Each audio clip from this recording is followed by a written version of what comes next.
Welcome back to Darshan English. இப்பொழுது நாம் B வர்க்கில் perfect டென்ஸை பற்றி படிக்கிறோம். அதாவது பி வர்புன்னா பொதுவாகவே am, was, will be, are, were, will be. சரியா? அதே மாதிரி have been, has beenங்கிறதும் அதனுடைய பெர்ஃபெக்ட் ஃபார்மை பற்றி குறிக்கும். இப்போ for example, I am a student, I was a student, I shall be a student. இது இப்போ, இது இதுக்கு முந்தி. இப்போ last year I am a student now, I was a student last year, I shall be a student next year. But அது போக நான் ஒரு மாணவனாக இருந்திருக்கிறேன், அல்லது நான் ஒரு கிரிக்கெட் பிளேயராக இருந்திருக்கிறேன். சரியா? அப்படி சொல்லும்போது இப்படி இப்போ சொல்லக்கூடிய நேரம் இதுன்னு ஞாபகம் வச்சுக்கிடுங்க. இது வரைக்கும் பர்ஃபெக்ட்னாலே, ஒரு பர்ஃபெக்ட் டென்ஸ்னாலே இப்போ சொல்லக்கூடிய நேரம் வரைக்கும் அந்த செயலோ நிலையோ தொடர்புபடுத்தி இருக்க வேண்டும். அதுதான் உண்மை. இப்போ பாருங்க, நான் ஒரு ஸ்டூடெண்டாக இருக்கேன், அதே மாதிரி நான் ஒரு டீச்சராக இருக்கேன். இந்த ஸ்கூலில் நான் ஒரு டீச்சராக இருக்கேன். I am a teacher in the school now. இப்போ சரி, நான் ஒரு கேள்வி கேட்குறேன். எவ்வளோ நாளாக இருக்கிறீங்க? how long? இந்த how longங்கிறதுக்கு ஆன்சர் பண்ணால் அது பர்ஃபெக்ட் டென்ஸ். நம்ம அங்கே படிச்சிருக்கோம். I have been working in the school. I am working in the school, present continuous. I have been working in the school for 20 years or 30 years. அப்போ அதே மாதிரி B வர்க்கில் I am a teacher in the school. இப்போ அவன் எவ்வளோ நாளாக இருக்கிறீங்கன்னா, எவ்வளோ நாட்களாக நீங்கள் ஆசிரியராக இருக்கிறீர்கள்னா how long. அப்போ அதுக்கு ஆன்சராக நான் ஒரு 20 வருஷமாக இருக்கிறேன், நான் ஒரு 15 வருஷமாக ஆசிரியராக இருக்கிறேன். அப்படி வரும்போது இதுதான் பர்ஃபெக்ட் டென்ஸ். பாருங்க, இதில் I, you, we, they, any plural வந்தால் ஹாவ் பீன். இந்த பீன் வந்து பீனுடைய பாஸ்ட் பார்ட்டிசிபிள் ஃபார்ம். நம்ம அங்க வந்து என்ன படிச்சோம்? do, does, did, done. அந்த done ஃபார்ம் மாதிரி இங்க been ஃபார்ம். அப்ப இது ஆக்சிலரி, இது மெயின். இது ஆக்சிலரி வெர்ப், இது மெயின் வெர்ப். அதே மாதிரி இது ஆக்சிலரி, இது மெயின். அப்போ ஐ, யூ, வி, தே ப்ளூரல் வந்தா have been, he, she singular வந்தா has been. இப்போ பாருங்க, I am a teacher in the school. I have been a teacher in the school for the last 20 years. அதான் சரி. அதே மாதிரி you have been a teacher. You have been a professor of this college. You have been a professor. How long? For 30 years. Or since my appointment. அதே மாதிரி they have been friends. அவங்க ஃப்ரெண்ட்ஸாக இருக்கிறாங்க. எவ்வளோ நாள்? for 30 years, more than 30 years. சரியா? அதே ஆகும். பாருங்க, I have been a teacher. எவ்வளோ நாளா? for 20 years. அதே மாதிரி I have been a regular reader of this magazine. CSR படிக்கிறாங்க, ரெகுலர் ரீடராக இருக்கிறாங்க. அப்போ நீ சிஎஸ்ஆருக்கு ரெகுலர் ரீடராக எவ்வளோ வருஷமாக இருக்கிறார்?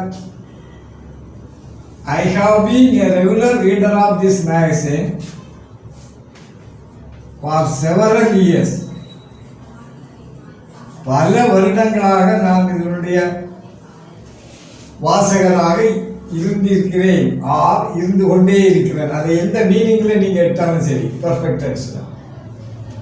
அதே மாதிரி she has been a member of this club. She is a member of this club now. She has been a member of this club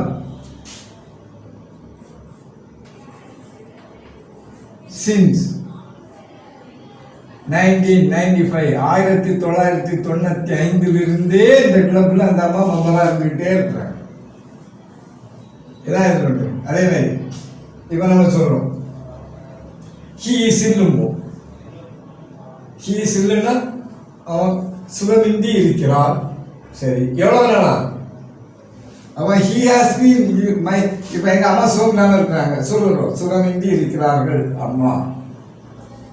எவ்வளவு நாளா my mother has been ill for the last 15 days. 15 நாட்களாக அவங்க சுகம் இல்லாமல் இருக்கிறார்கள். சரியா? இப்ப now India is a member of UNO. Now India is a member of UNO. UNO-னுடைய மெம்பராக இந்தியா இருக்கிறது. How long? எப்ப சேர்ந்தாங்க? 1945. வருஷம் என்னாச்சு? 78 வருஷமா இருக்குது. இப்ப 2023. அப்போ 78 வருஷம். அவங்க சொல்லுங்க, India is a member of UNO now. India has been a member of UNO for the last 78 years. சரியா? அதே மாதிரி we have been close friends. நாங்கள் இப்போ we are close friends. அது இப்போ we have been close friends. எவ்வளவு நாளா நாங்கள் நெருங்கிய நண்பர்களாக இருக்கிறோம். எவ்வளவு நாளா? since my childhood.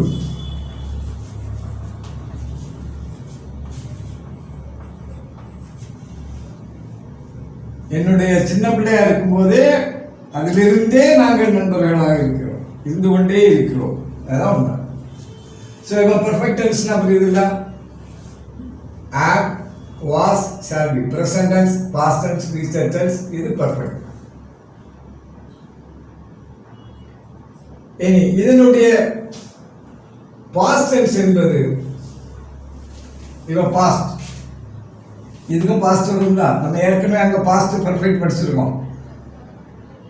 The train had left before we reached the station அப்படின்னா சென்டென்ஸ் படிச்சோம் இல்லையா?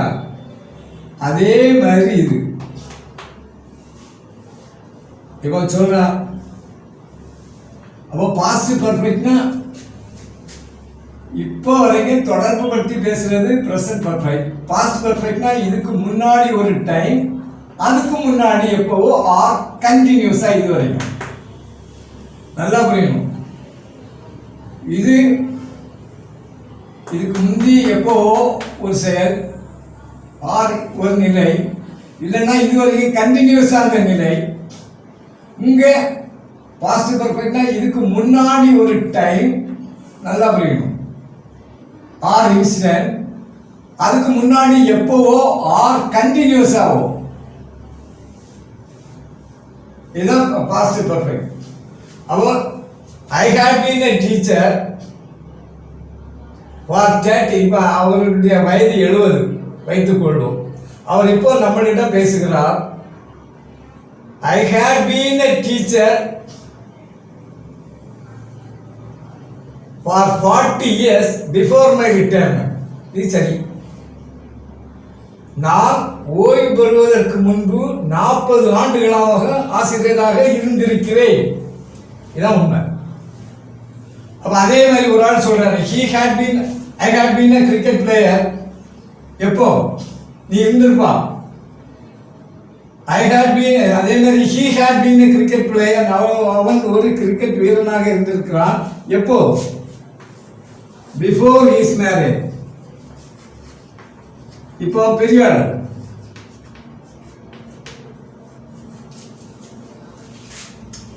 இது correct. He had been a cricket player before his marriage. இப்போ என்ன?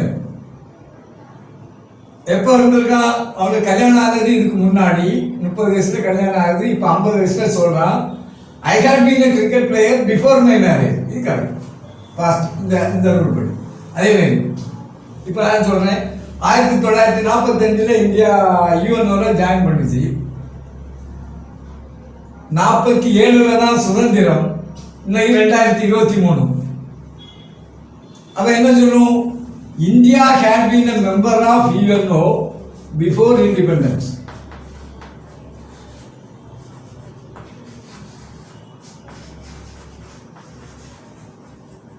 சுதந்திரத்திற்கு முன்பே இந்தியா யுஎன்ஓல மெம்பராக இருந்திருந்தது.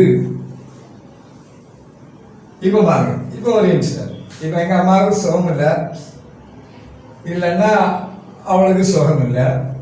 இப்போ எவ்வளோ நாளா? ஃபார் 3 days சொல்கிறோம். இப்போ கொஞ்ச நாளாக ஒரு ஆள் சுகம் இல்லாமல் இருக்கிறாங்க. அவங்கள போய் ஹாஸ்பிட்டலில் அட்மிட் பண்ணுறாங்க. அங்கே போய் ஒரு ஆள் கேட்குறாரு, சரிம்மா ஹாஸ்பிட்டலுக்கு நீங்கள் வர்றதுக்கு முன்னாடி எவ்வளோ நாளாக அம்மா சுகமில்லாமல் இருந்துறாங்க? அது பாஸ்ட் பர்ஃபெக்ட் இன்சிடென்ட். அவங்க பாருங்க, she had been ill for 15 days. 15 நாட்களாக எங்கள் அம்மா அந்த அம்மா சுகமில்லாமல் இருக்கிறாங்க. Before she was admitted in the hospital. Hospital admit பண்ணதுக்கு முந்தி 15 நாளாக சுகமில்லாமல் இருந்தாங்க. இதான் நம்ம பாஸ்ட் பர்ஃபெக்ட்ல டூ ஃபார்முக்கு படித்தோம். இப்போ பி வர்புக்கு படிக்கும்போது இதுதான் கரெக்ட். சரியா? இதே மாதிரி இதுக்கு negative. I have been a teacher, நான் I have not been. He has been, he has not been. இதை நெகட்டிவ்க்கு பயன்படுத்தும். அவன் என்ன வரும்? I have been a teacher, I have not been a teacher. I have been a regular reader, I have not been a regular reader. She has been a member, she has not been a member. சரியா? அதே மாதிரி ஒரு sentence என்ன பாருங்க, I have never been to cinema for several months. நீ cinema பார்த்து எவ்வளோ நாள் ஆச்சு? நீ சினிமாக்கு போய் எவ்வளோ நாள் ஆச்சு? போயிருக்கிறியா? இல்லை. I have never been to cinema for several months. பல நாட்களாக நான் சினிமாவுக்கு போகவில்லை. அதே மாதிரி ஷி இதுக்கு நெகட்டிவ்னா ஹேட் பீன்னா ஹேட் நாட் பீன். பட் இந்த நாட் பீன் இதுனா ரேர் சென்டென்சஸ். நீங்கள் அந்த பாசிட்டிவ் சென்டென்ஸை மட்டும் படிங்க, ஸ்டேட்மெண்ட் மட்டும் நல்லா படிச்சிருங்க. I have been, she has been, I had been. இந்த 3க்கும் வித்தியாசம். அதே மாதிரி என்ன ஒரு முக்கியமான விஷயம் சொல்கிறேன். இந்த பாஸ்ட் பர்ஃபெக்ட் இருக்கும்போது ஒரு ஸ்டோரி சொல்லும் போதோ ஒரு இன்சிடென்ட்டை நரேட் பண்ணும்போதோ முக்கியமான விஷயங்கள் எழுதும்போது இந்த பாஸ்ட் பர்ஃபெக்ட்ங்கிறதுக்கு எல்லாமே பிஃபோர்னு போடணுங்க. இப்படி போடணுங்க. அது அந்த டைமில் அந்த சிச்சுவேஷனுக்கு இந்த he had been a cricket player அதுக்காண்டி அந்த சென்டென்ஸில் பிஃபோர் போடணுங்க. ஆனால் தனியாக ஒரு சென்டென்ஸ் எழுதுனா அந்த சென்டென்ஸ் எல்லாம் தவறாயிடும். பாஸ்ட் பர்ஃபெக்ட்ல ஒரு சிங்கிள் சென்டென்ஸ் எழுதக்கூடாது. சரியா? அந்த மற்ற அதை அசீவ் பண்ணும்போது பிஃபோர்ங்கிறது இருந்த மாதிரி அசீவ் பண்ணி எழுதும்போது அது சரியாயிடும். இது இனி ஒரு முக்கியமான விஷயம். இப்போ இந்த பீன் டுங்கிறதுடைய meaning. I have been to Kashmir twice. நான் 2 நேரம் காஷ்மீருக்கு போயிருக்கேன். I have been to Ooty thrice. அந்த ஹாவ் பீன் டுங்கிறது மீனிங் வந்து கான். அப்போ ஒரு ஆள்கிட்ட கேட்குறோம், have you ever been to Ooty? நீ எப்போதாவது ஊட்டிக்கு போயிருக்கிறாயா? அப்போ I have been to Ooty for 3 times. அந்த ஹாவ் பீன் டுங்கிறதுக்கு மீனிங் வந்து கான், இல்லைன்னா விசிட்டட்னு அர்த்தம். இதையும் புரிஞ்சுக்கணும். ஆக பெர்ஃபெக்ட் டென்ஸ்ங்கிறது நல்லா புரியுங்க. I am, I was, I shall be, I have been, I had been. இவ்வளோ இது வரும். இது நான் இந்த 3ஐயும் பீவர், ஹேவர், டூவர் வந்து அடுத்த கிளாஸ் இல்லைன்னா அடுத்த கிளாஸில் வந்து உங்களுக்கு வந்து தெளிவாக நான் சொல்லித்தரேன். அது கொஞ்சம் அப்படி படிக்கும்போது தான் அந்த டவுட்டெல்லாம் போகும். டவுட்டெல்லாம் நம்ம எதுக்கு படிக்கிறோம்? தெரியாதவங்க படிக்கிறதுக்கு படிக்கிறோம். அல்லது ஓரளவு தெரிஞ்சவங்க தன்னுடைய பயத்தை தீர்க்கிறதுக்கு இது முக்கியமான மருந்து. வெறும்னா இப்படித்தான், இதுக்கு மேல் கிடையாதுங்கிற மனநிலைக்கு நம்ம வந்துட்டோம்னா நமக்கு பயம் தெளிஞ்சிடும். அந்த பயம் தெளிஞ்சிட்டுனா நம்ம அவ்வளோதான், எது வேணாலும் எழுதலாம், எது வேணாலும் பேசலாம். அதனால அடுத்த கிளாஸ்ல இதை இன்னொரு கிளாஸ்ல கண்டிப்பாக இன்னொரு கிளாஸ்ல நான் அதை 3 கம்பேர் பண்ணி சொல்லித்தாரேன், படிச்சுக்கிடுங்க. இது கொஞ்சம் இது ரேர் யூஸ். இப்போ பி வர்க்கினுடைய பர்ஃபெக்ட் டென்ஸுங்கிறது வந்து ரேர் யூஸ் தான், ஆனால் தெரியணும், தெரிஞ்சு வச்சுக்கிட்டே நல்லது.